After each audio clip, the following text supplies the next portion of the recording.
After disappearing for almost 40 years, Bettie Page, the pinup girl whose sensuous pictures enthralled a generation, remains a mystery. Bettie influenced fashion and pop culture with jet black hair, distinctive bangs, and daring stances. Although influential, she disappeared from the spotlight in the late 1950s, sparking decades of curiosity. Recent revelations illuminated Bettie's mysterious existence during her years of seclusion. Her dazzling appearance hid mental health concerns and a chaotic personal past, including many marriages and jail. Bettie's tale is about perseverance and reinvention. A cult icon whose legacy continues to influence artists, designers, and admirers worldwide, she was found and praised after years of obscurity. We'll explore Bettie Page's life beyond the pinup pose and how she recovered her historical place. Early years. On April 22, 1923, Bettie Mae Page was born in Nashville, Tennessee. She was the second child of 6, born to Walter Roy Page and Edna Mae Pirtle. The Page family had little money, food, or affection, so they moved around a lot, with Bettie caring for her 4 younger siblings. She once acknowledged that she was fortunate to find an orange in her Christmas stocking, although Walter had served 2 years in an Atlanta jail for auto theft. When Bettie was 10 years old, Walter and Edna were divorced, and her mother worked during the day as a hairdresser and at night as a laundry attendant. Edna could not care for the kids, so she put Bettie and her 2 sisters in an orphanage for a year. Walter hung around in the neighborhood, using his wife's cash-strapped basement room rental and odd jobs as an excuse to spend time with his kids. School life. In the senior yearbook of Hume Fogg High School, Bettie was chosen girl most likely to succeed and was at the top of her class despite her poverty. She directed the theater club program, co-edited the school newspaper, participated in the debate team, and served as secretary and treasurer of the student council. She aimed to attend Vanderbilt University for 4 years on a full scholarship as valedictorian. However, the intelligent young girl's hopes were dashed when she was forced to move in with her father shortly before her high school exams. It seems that Edna had a younger boyfriend, and that guy attempted to get Bettie, then 17 years old, into his vehicle. Edna blamed her daughter for the catastrophe and ordered Bettie to pack, leaving her test notes behind. Billy Neal is not my love. Bettie aspired to be an actress or model. She definitely has the confidence and the looks to succeed. But as is frequently the case, her aspirations were derailed when she fell in love. Before she had finished high school, Bettie met William E. Billy Neal as seen. He was 2 years her senior and an athletic, attractive, and charming sports star at a rival high school. Before Billy was sent overseas for World War II, Bettie started pestering him about getting married. Billy was then conscripted into the U.S. Army. On February 18, 1943, the young couple eloped, but Bettie soon came to regret her marriage. "What have I done?" she thought to herself on the bus trip home from the courthouse after exchanging vows. College life. Bettie, who had just been married, attended George Peabody College while Billy left to fight the good battle. Bettie Page studied to become a teacher, but she would find another way into schoolboys' hearts as a poster inside their lockers. Decades later, she bemoaned to filmmaker Mark Morey in his Bettie Page Reveals All documentary, "I studied so hard, but I was beat out of valedictorian by 1/4 of a point. All I got was a $100 scholarship." After receiving her Bachelor of Arts in 1944, Page worked as a secretary since she didn't know what to do with her life. She ultimately made the decision to try her hand at acting or modeling. She decided to take an acting class the following autumn with the hopes of becoming a movie star in Hollywood. Billy was not amused by her frequent moves between Los Angeles, San Francisco, and Nashville. The Big Apple. Late in 1947, Page came to New York City in search of acting jobs after fleeing her abusive husband. She worked as a letter typer at the American Bread Company during the day and went out dancing at night. She met a charming guy a few weeks after arriving, and he asked her if she would want to return to his home. She expressed her desire to accompany him, but en route to his place, the guy pulled over to pick up 4 men, one of whom managed to unconsciously knock Bettie out. She discovered the 5 guys had carried her behind a school building when she woke up. She was terrified that the 5 of them would murder her and leave her for dead as they were forcing themselves on her. The love of her life. Following the vicious sexual attack, Bettie went back to her native Nashville and secured a temporary position with the L&N Railroad. She returned to New York within weeks, however, drawn by the city's brilliant lights and vibrant nightlife. She was employed as a secretary in Rockefeller Plaza, sharing offices with an insurance salesman and a real estate developer. It was then that she met Carlos Garcia Arce, the love of her life. He was a charming dancer and lover who was originally from Lima, Peru. After falling deeply in love, the two had a 2-year relationship. But Carlos was hiding something. He was hitched before. When Carlos's wife discovered them in flagrant delicto, the romance terminated. Chance meeting. An African-American NYPD officer called Jerry Tibbs, Schoen, approached the brunette beauty Bettie one day as she was minding her own business at Coney Island. If she agreed to pose for him for no charge, he would shoot her a pinup portfolio. She leaped at the chance because she trusted Officer Tibbs. Jerry took her pictures, put together her portfolio, and the two fell in love. It was he who recommended she wear her hair with her now famous bangs. Bettie Page, at 27 years old, had managed to realize her ambition of becoming a legitimate pinup model. Showing off her gorgeous form and sparkling blue eyes, she put in a lot of effort over the following several years. She did, however, also pose for some fairly dubious photographers and magazines in addition to her normal pinup modeling work. This would send her life and career on a direction that would bring her notoriety. Pinup model. Eventually, this woman, the offspring of a very dysfunctional home in Tennessee, had become the leading pinup model in New York as she neared her 30s. Bettie Page had made appearances in several men's publications by 1951, including Beauty Parade, Wink, Titter, and Eyeful. As a centerfold on a million locker doors, Page rose to prominence as the most well-known pinup model of the post-war period. But her career will always be linked to the less respectable end of the industry. With her attractive appearance, seductive demeanor, and lack of restraint, Bettie immediately won over the amateur mail-order camera club circuit. Photographers Irving Klaw and his sister Paula captured Bettie in a series of ever more daring picture shootings over a number of years. Her many BDSM shots made her the first well-known model in the field of bondage. The Queen of Bondage. Although Bettie gained notoriety as the Queen of Bondage, she never performed anything except specialty films and covert picture sessions for the Claws. We used to laugh at some of the requests that came through the mail, even from judges, lawyers, doctors, and people in high positions. Even back in the 50s, they went in for the whips and the ties and everything else.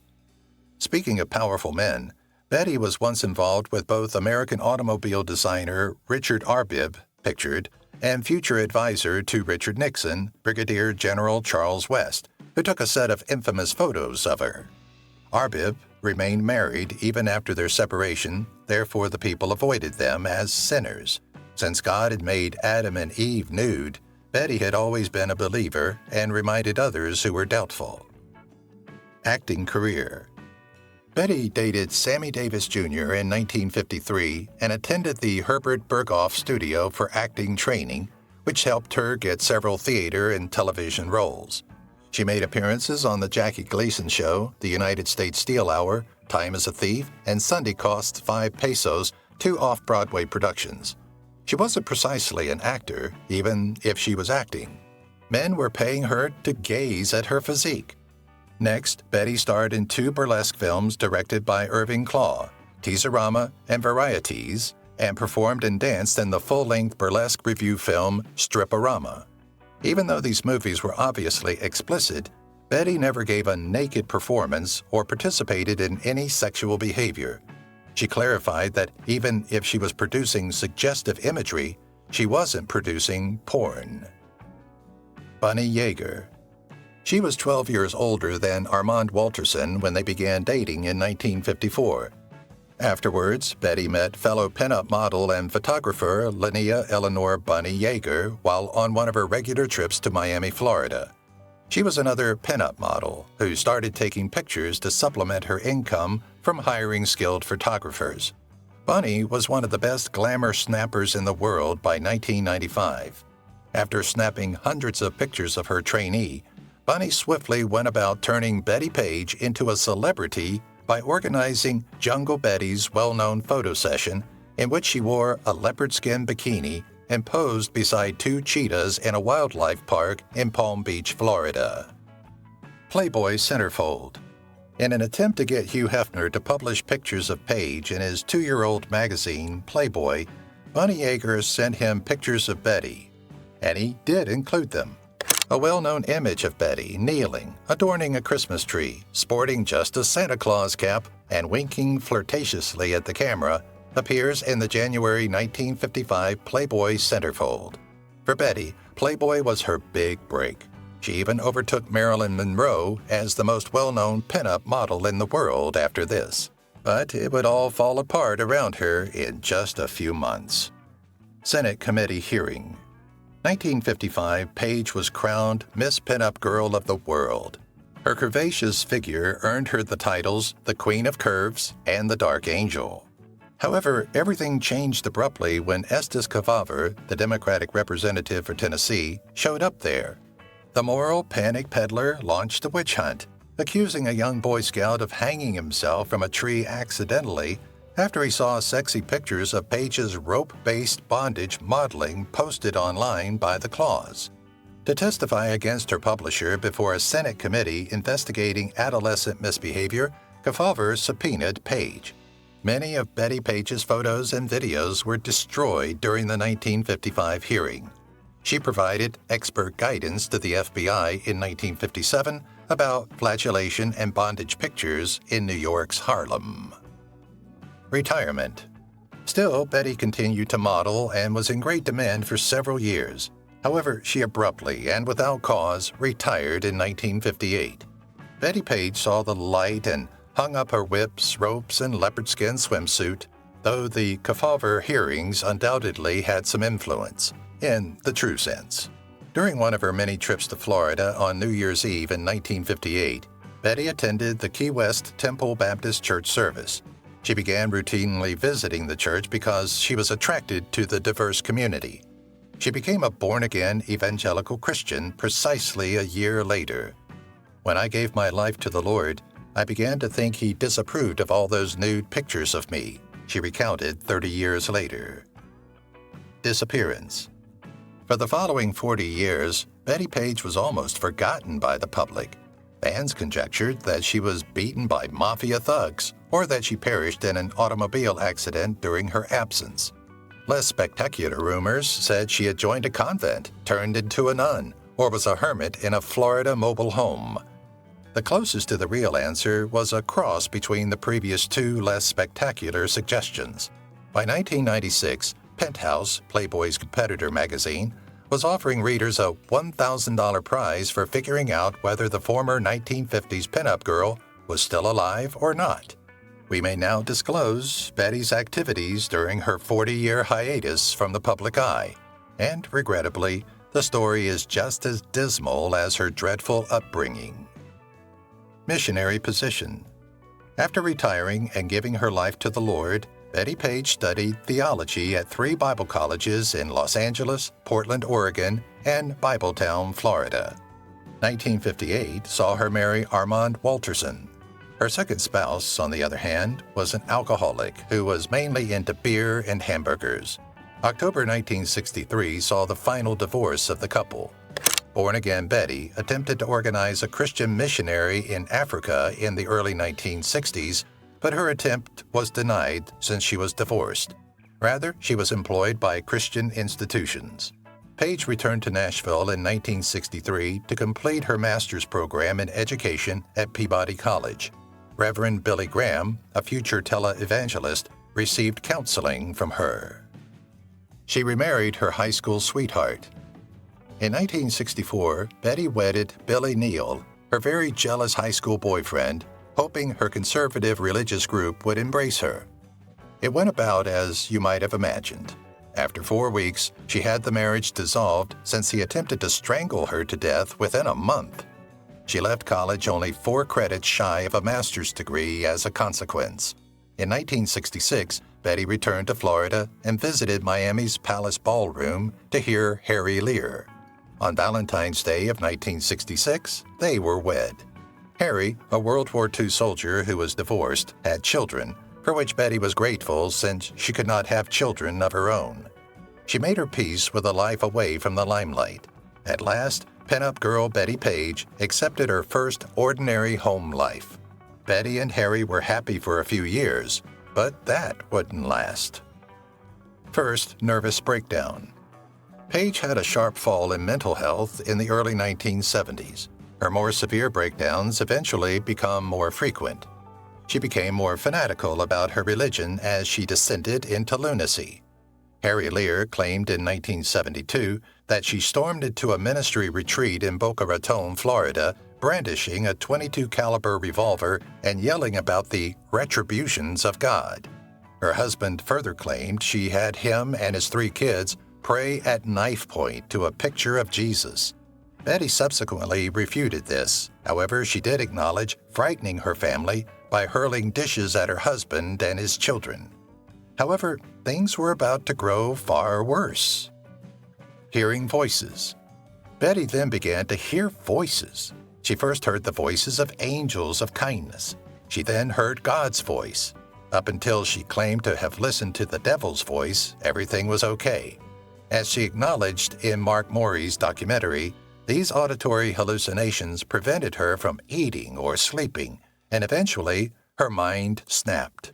Page was charged with breach of the peace and spent 4 months in jail at Jackson Memorial Hospital in Miami, Florida. There, medical professionals put her on suicide watch and gave her a prescription for Thorazine to treat her schizophrenia. Who could blame Harry when he finally had enough of his wife becoming insane? After their final divorce in 1972, Bettie lived off Social Security and hung about Los Angeles. 19th, nervous breakdown. Bettie relocated to Southern California in 1978. She had to live alone in boarding homes and trailers due to her mental health issues. She got into a disagreement with her landlord in October and used a knife to stab her. Fortunately, the landlady lived, and Page ended up in San Bernardino, California's Patton State Hospital. After receiving a diagnosis of severe paranoid schizophrenia, Bettie Page was committed to the Californian institution for almost 2 years. The former pinup model got into a battle with a second landlady 4 years later, in 1982, and once again used a knife to stab the woman. She was taken into custody by police for assault. Page was put under 8 years of state monitoring after being judged not guilty because of insanity. In 1992, Bettie was eventually set free. She was about to have the shock of her life when she went back to the real world. Phoenix from the Flames. Bettie Page had once again become a genuine pop culture phenomenon during her time away from the spotlight and reality. A brand new, committed fan base emerged. Artists painted her. Collectors gathered her posters and postcards, and suddenly there were Bettie Page conventions. Her signature alternative rockabilly style inspired Madonna's coffee table photo book, Sex, Dave Stevens' comic book character, the Rocketeer's lover, Bettie, and the pop star's infatuation with bondage gear. She also influenced the fashion designs of Jean-Paul Gaultier and Vivienne Westwood, who both acknowledged that they copied her unique aesthetic. The world had now caught up to Bettie, who had been decades ahead of her time, which was the cause for her comeback. Bettie Page is found. Bettie was a wreck when she got out of Patton State.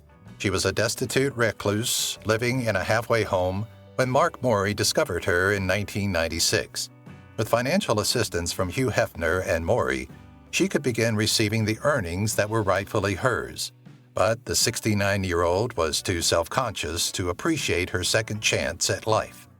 Bettie became a comfort eater due to her antipsychotic medication and despair. She was overweight and refused to be filmed, photographed, or go to conventions. Bettie wanted to maintain her image as it had been when she dominated the world in the 1950s, so Maury tried his best to entice her out of retirement by telling her she was still gorgeous and still with her bangs in her 70s and 80s. Death and legacy. On December 6, 2008, Bettie Page was admitted to Kindred Hospital in Los Angeles due to pneumonia. On December 11, 2008, 5 days after going into a coma, she passed away. She was 85 years old. She won't be forgotten, however. She is still regarded as a cult favorite and the most gorgeous pinup model in the world, and her legacy lives on. Her fearless demeanor and open-mindedness prevented political witch hunts and paved the way for the American sexual revolution. In 2012, Mark Maury's outstanding documentary, Bettie Page Reveals All, was finally published. Since her passing, Bettie has continued to inspire many, from Katy Perry's bangs to Rihanna's infatuation with leather to Suicide Girls and Dita Von Teese's burlesque style. If you've watched the video till here, that means you've enjoyed the video. Subscribe. Don't forget to turn on the notifications bell icon